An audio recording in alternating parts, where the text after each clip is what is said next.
విజయడం famous TV, నేను మీ సత్యనారాయణ. అయోధ్యలో కొన్ని ముఖ్య ఘట్టాలు. 1528 రాముడు జన్మస్థలమని హిందువులు భావించే చోట మొఘల్ చక్రవర్తి బాబర్ ఆలయం కూల్చివేసి మసీదు నిర్మించారు. అదేవిధంగా 1859 బ్రిటిషర్లు మసీదు లోపల భాగాన్ని ముస్లింలకు, బయట భాగాన్ని హిందువులకు కేటాయించారు.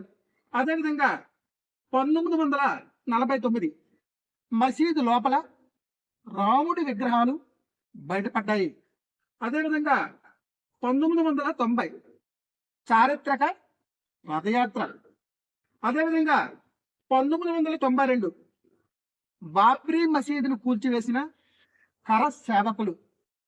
అదేవిధంగా 2019 వివాదాస్పద స్థలంపై సుప్రీంకోర్టు తీర్పు. అదేవిధంగా 2024 అనగా ఈ సంవత్సరం జనవరి 22 ఈ రోజున అయోధ్యలో శ్రీరాముని ప్రాణ ప్రతిష్ఠ జరుగుతుంది. ఈ కార్యక్రమానికి భారత ప్రధానమంత్రి నరేంద్ర మోడీ గారు ప్రధాన హోస్ట్గా వ్యవహరించనున్నారు. ఈ వీడియో కనుక మీకు నచ్చినట్లయితే please like, share, comment and subscribe. జై శ్రీరామ్, జై శ్రీరామ్, జై శ్రీరామ్.